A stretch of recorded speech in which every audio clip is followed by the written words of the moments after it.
Michael's story begins.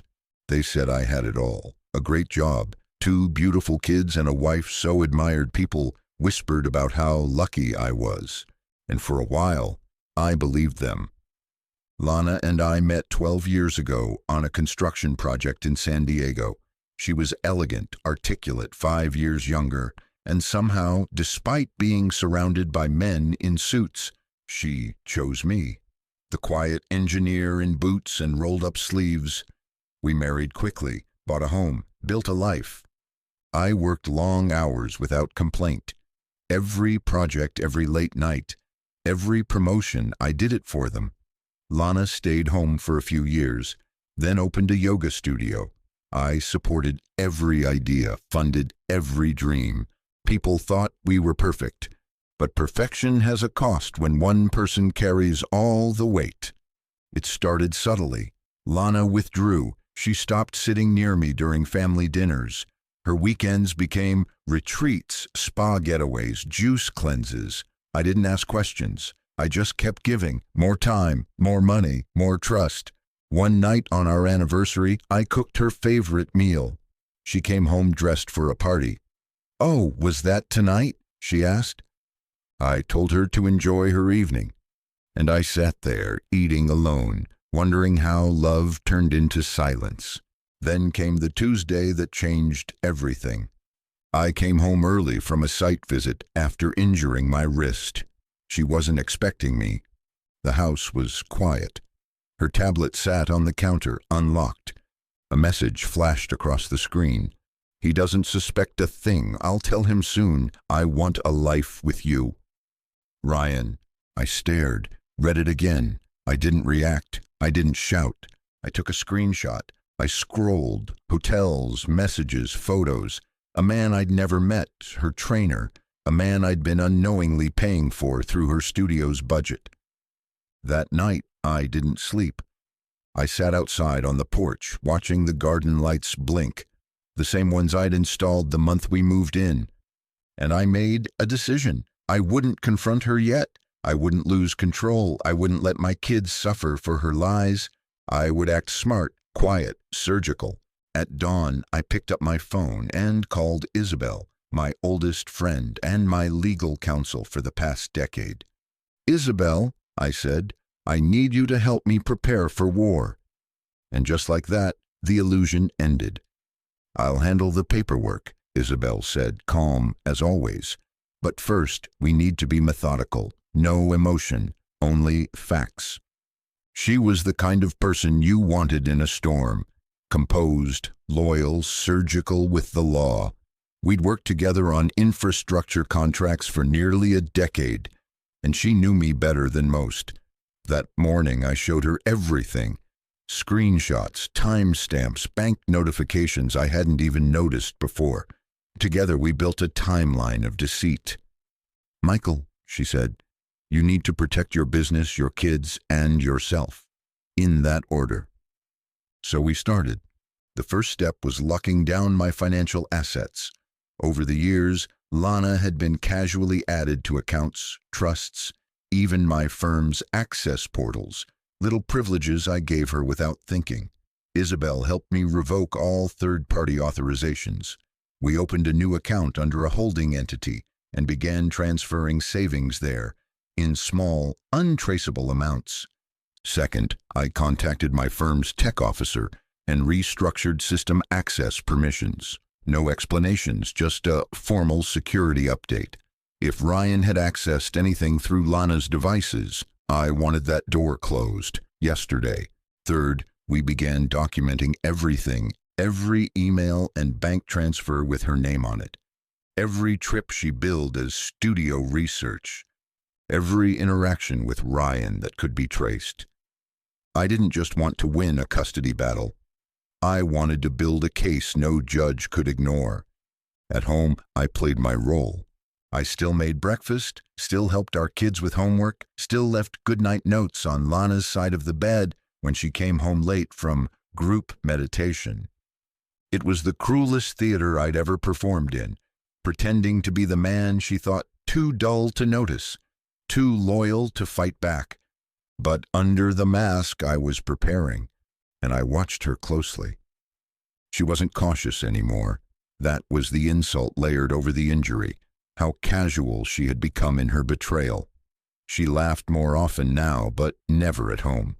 She picked up new clothes, stayed longer at the studio, whispered in corners of the house when she thought I was asleep. It didn't hurt as much as I expected. What hurt was realizing how long I had been invisible to the person I loved most.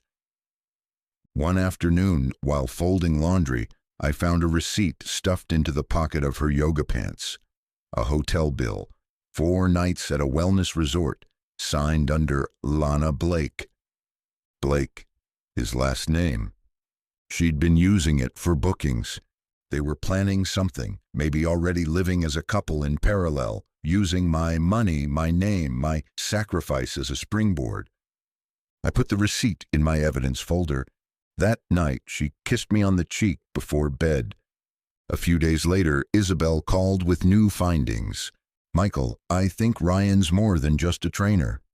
She had run his name through a few internal databases. Ryan Blake wasn't even his real name. He'd changed it 2 years ago. Prior offenses, sealed but suspicious. At least 2 businesses where he'd been accused of fraud or creative bookkeeping. One involved stolen client data. "He might be targeting you," she said. "And if Lana is giving him access, this isn't just betrayal, it's corporate vulnerability." Suddenly, this wasn't just personal, it was professional and dangerous.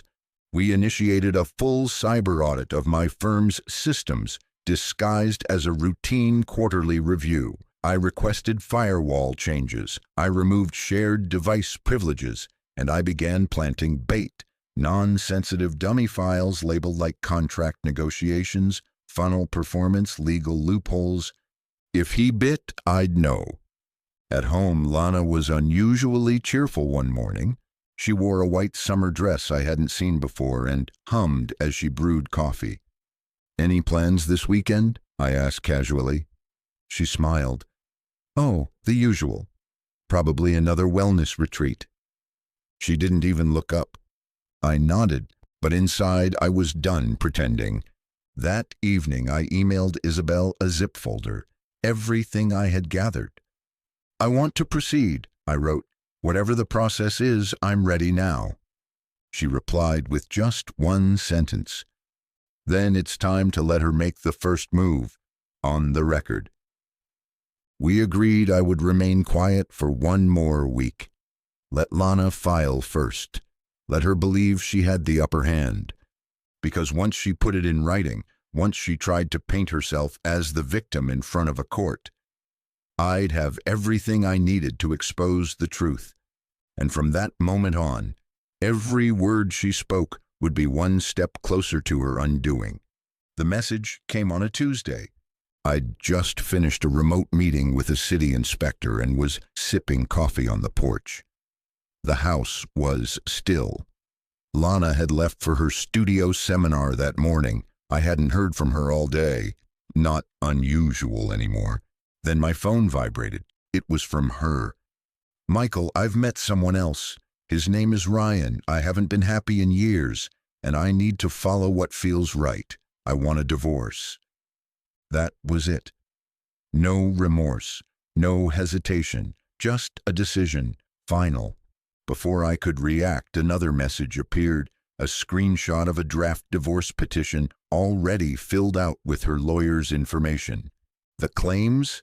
I was emotionally distant. I withheld financial access. I made her feel invisible. It wasn't just betrayal. It was a character assassination, and she'd prepared it weeks ago. I sat still for a full minute, no yelling, no pacing, just silence, the kind that comes right before a controlled demolition. Then I texted Isabel, "It's happening. I'm ready." That night, Lana came home like nothing had changed, set her purse on the counter, greeted me with a casual "hey," and walked upstairs. I didn't confront her. The trap had already been sprung. The next morning she was chipper, wore a new white blouse, played upbeat music while packing her bag. "I'll be staying with a friend for a bit," she said, sipping juice. "I think space will help." I just nodded. "Let's not make this messy," she added. "For the kids." I looked at her, calm. "For the kids," I echoed. She paused a second, uncertain if I meant something more, but she said nothing else, just grabbed her keys and left. I watched her pull away in the SUV I bought last year. There was no sadness in her eyes, only relief, like she thought she'd finally escaped the prison of being my wife. But she had no idea I'd already opened the door, just not in the direction she expected. Within 24 hours, Isabel filed our formal counterpetition. It included screenshots of her affair with Ryan, hotel receipts under Lana Blake, financial transfers to unknown accounts, metadata from devices she used at home. We requested full custody of our children, citing parental abandonment and poor judgment in associating with a potentially criminal individual.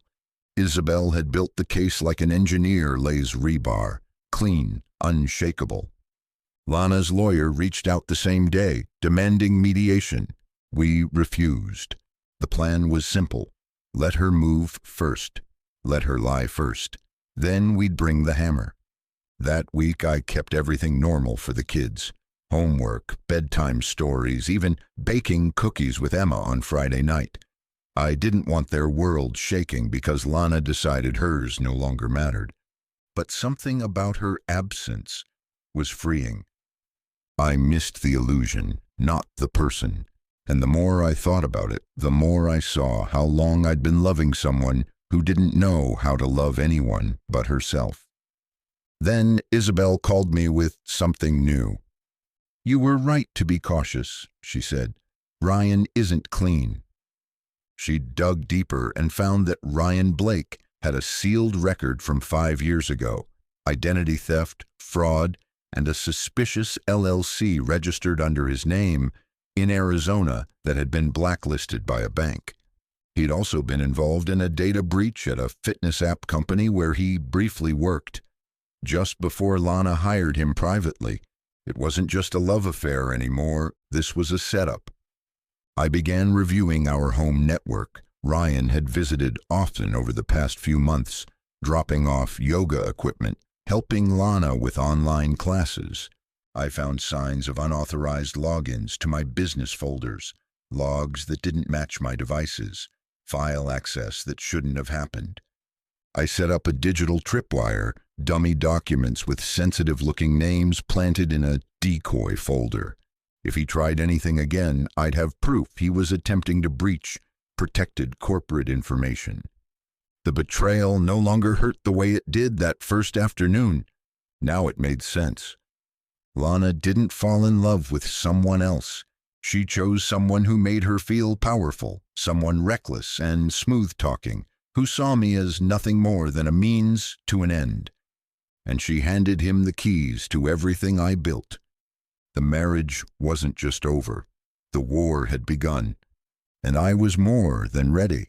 When someone betrays you, they expect anger, explosions, screaming. What they don't expect is silence. And that's exactly what I gave Lana. After Isabel and I prepared the legal response, I resumed my role at home as if nothing had changed.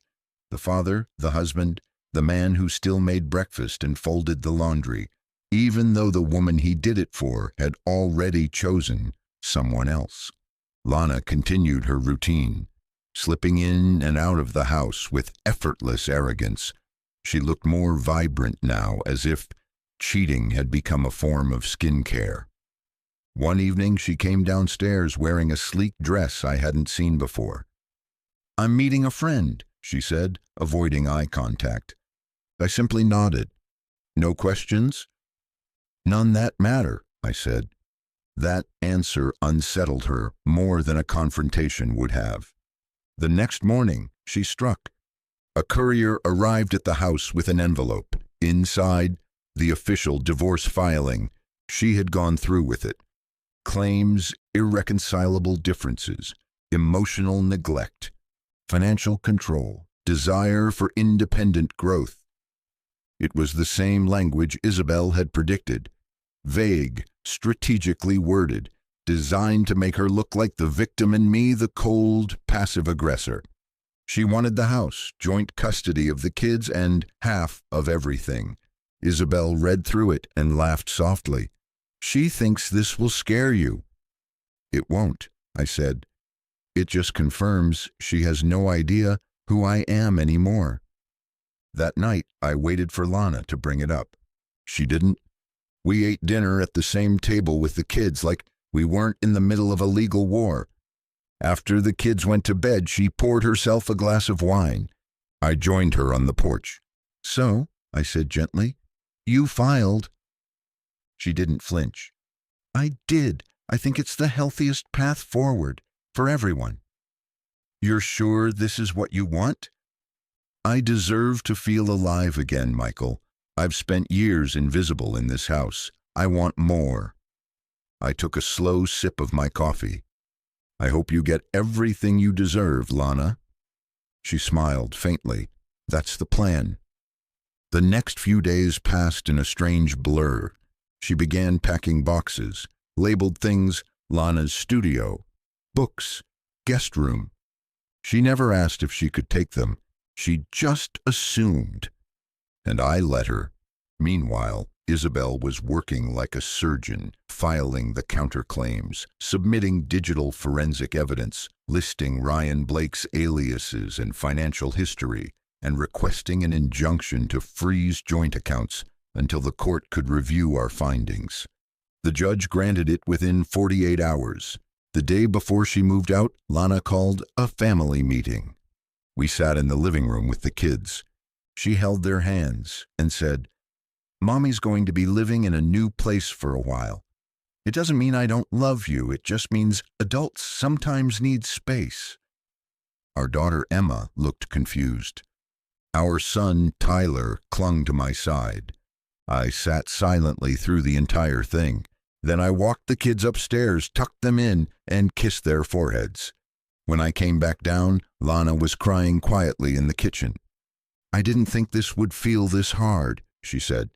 You chose this. She looked at me like she wanted a fight. I didn't give her one. The next morning she left. 3 boxes, 1 suitcase, her yoga mat. As she rolled the suitcase toward her car, she turned back. I hope one day you'll forgive me, she said. I stepped aside. Drive safe. And she was gone.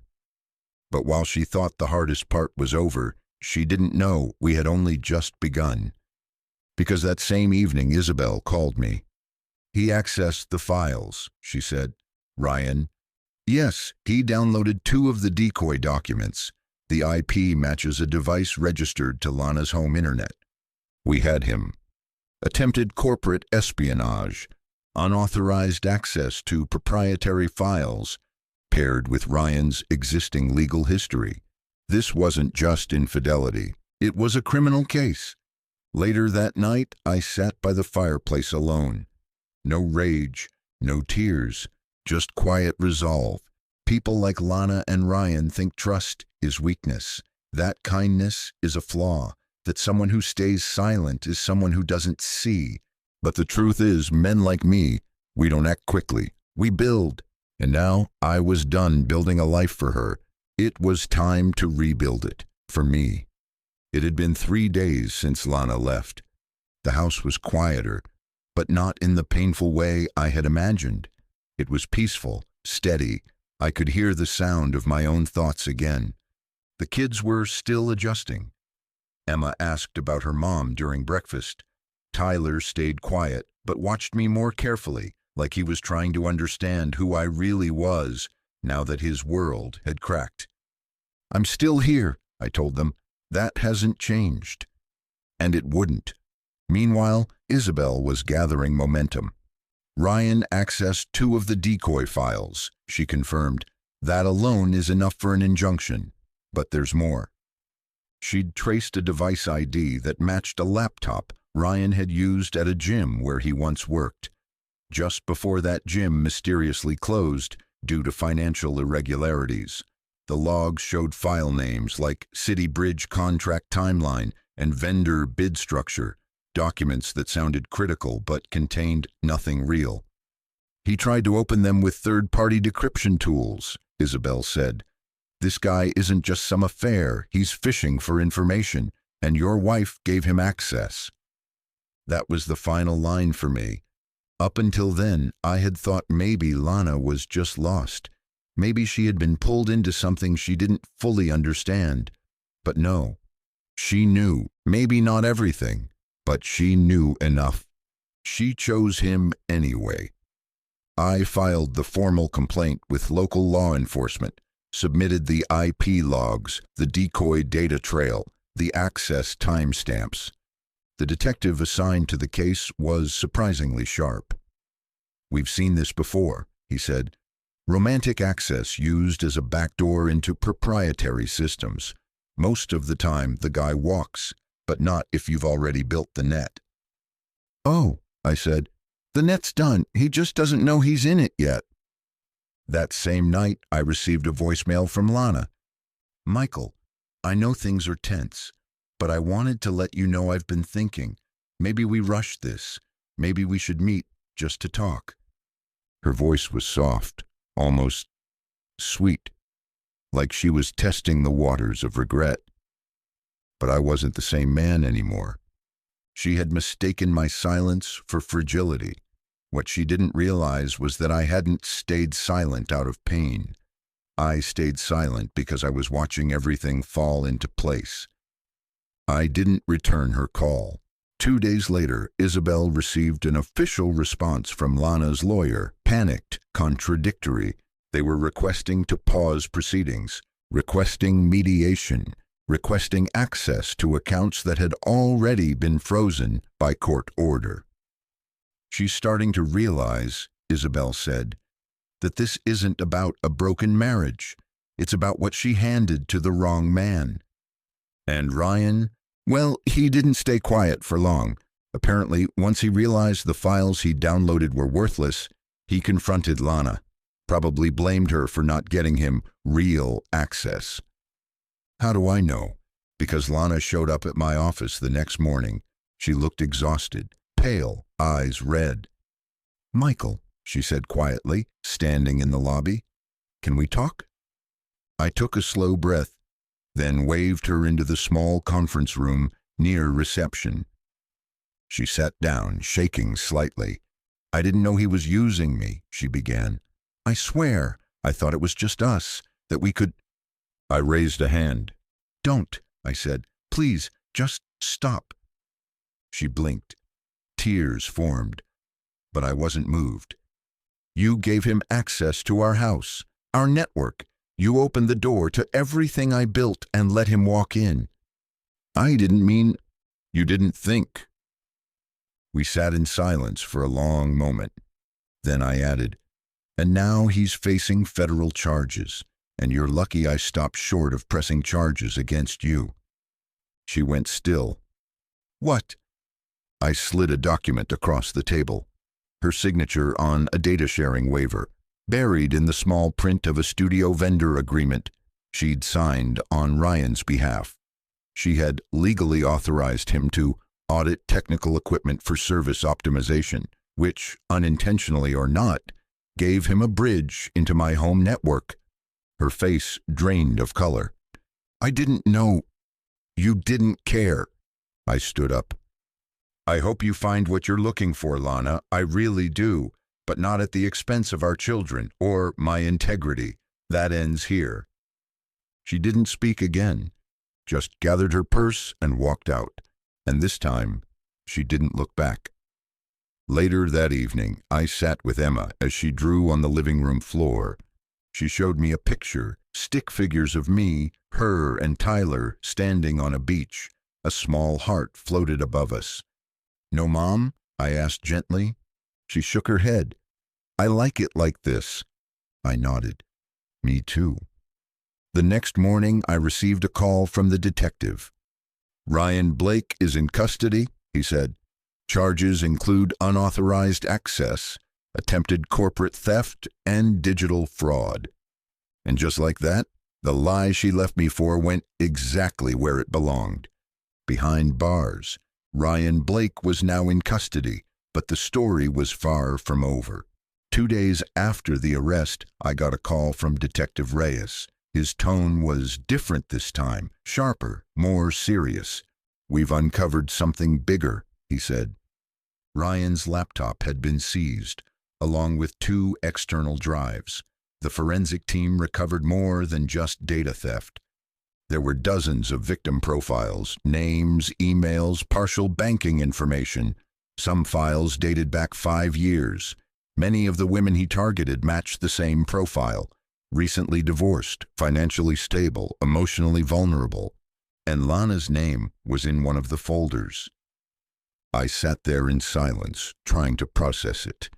The man Lana left me for wasn't just a liar. He was a serial manipulator, a predator who had built a life around seduction and theft, a parasite who fed on trust. And she had walked straight into his arms, convinced it was love. Detective Reyes continued, "We also found recordings, conversations. Some were with your wife. He recorded her without her knowledge. There's one where she gives him access credentials, thinking it was for helping her expand her studio." "So she didn't know." "She knew enough," he said carefully. "Maybe not the depth of what he was doing, but she willingly gave him access to sensitive business assets tied to your name. That makes her an accessory in the eyes of the law." I closed my eyes. It was worse than I thought. She didn't just betray our marriage. She betrayed our livelihood, our legacy. I met Isabel at a quiet corner cafe that evening. She had already read through the detective's report and watched parts of the recorded clips. "There's something you need to understand, Michael," she said. "You weren't the only target, but you were the main one." I nodded, because I had the most to lose. "And the most to protect." She handed me a flash drive. "Everything the authorities found that legally involves you. The rest is being used to prosecute Ryan." I held the small drive in my palm. It felt heavier than it should. Did Lana know she was being recorded? Number. And that's why we have leverage. Later that night, I played one of the clips. It was Lana's voice. "Michael doesn't even notice anymore. He's buried in his work. I have full access to his company's system from here. It's all synced for when he travels." She laughed. Ryan laughed with her. I pressed pause. That laugh, that easy, cruel laugh. It echoed louder than any insult she'd ever spoken to my face. The next morning, I instructed Isabel to file a supplemental custody petition, full parental authority with restriction of unsupervised visitation, not out of spite, but because a mother who willingly exposed her children's home to a criminal like Ryan was a risk. Isabel filed it that same day. Lana's lawyer responded within hours, desperate, defensive, dismissive, but the evidence didn't lie. We submitted the audio recordings, and for the first time in this entire process, Lana went silent. 3 days later, she requested a private meeting. I agreed. We met at a neutral office space, a legal mediation suite. No kids, no lawyers, just us. She looked different, paler. Her energy, once sharp and radiant, had dulled. "Michael," she began, "I didn't know what he was doing, I swear." I didn't interrupt. I let her speak. "I was lonely. I felt forgotten. Ryan made me feel seen again. I never thought he was dangerous. I never wanted to hurt you." I looked at her carefully. "You didn't want to hurt me," I said. "But you didn't care if you did." She flinched. "You handed over keys to our home, our network, our lives. You gave him access to everything because he made you feel seen. But what did you see in him, Lana? Because I see a con artist, and now the court does too." She bit her lip, tears welling. "I'm sorry." "I believe you," I said, "but sorry doesn't erase consequences." I stood to leave. She looked up, eyes pleading. Will I lose the kids? That's up to the judge, I said. But if you want a chance to stay in their lives, tell the truth. Not to me, to them one day. She nodded, broken. A week later, the court issued a ruling. Ryan Blake was charged with unlawful access to a protected system, attempted corporate espionage, financial fraud, identity impersonation, and illegal surveillance. He was sentenced to 5 years in federal prison, with additional charges pending from out-of-state victims. As for Lana, the court granted me sole physical and legal custody. She was awarded supervised visitation twice a month, conditional on her participation in a parental rehabilitation program. The house remained mine, the business untouched, the children protected, and her reputation shattered but preserved enough for the sake of our kids. That night, after the judgment, I stood on the balcony alone. I looked out at the lights of the neighborhood, the same streets where I used to believe I had everything, and in a way, I still did. Not the illusion, not the image, but the truth. And that was enough. Ryan Blake was now an inmate. The verdict came down in a quiet courtroom on a rainy Wednesday afternoon. I didn't attend the sentencing, but Isabel did. She said he looked smug at first, as if expecting a plea deal. That arrogance didn't last long. The judge listed the charges one by one: data theft, wire fraud, illegal surveillance, attempted corporate espionage, 5 years in federal prison, with no possibility of parole in the first 3. Additional investigations were still pending in Arizona and Colorado. Justice wasn't loud. It didn't come with fireworks or applause. It came like a clean breath after holding your lungs underwater for too long. Lana wasn't in court either. She had stopped making public appearances altogether since the evidence surfaced. The once glowing woman who hosted fundraisers and community yoga sessions now lived in a rented condo across town, quietly attending parenting classes and supervised visits with our children twice a month. The first few visits were awkward. Emma refused to hug her. Tyler hid behind me. She tried to smile through it, but her eyes betrayed her, wet, swollen, ashamed. After one such visit, as I was buckling Tyler into his seat, Lana approached me carefully. Thank you for not turning the kids against me. I paused. They don't need my help to form their own opinions. She nodded. I still hope one day they'll understand. They will, I said. But whether they forgive, that's not up to me. Meanwhile, at work, something shifted. For years, I had been the dependable guy in the background, the one who made sure projects got approved, bridges didn't collapse, and cities ran on time. Now I was being invited to speak at industry events, mentor junior engineers, even advise on state-level infrastructure panels. People had heard about the case. Some came to me out of curiosity, others out of respect. I turned down most interviews.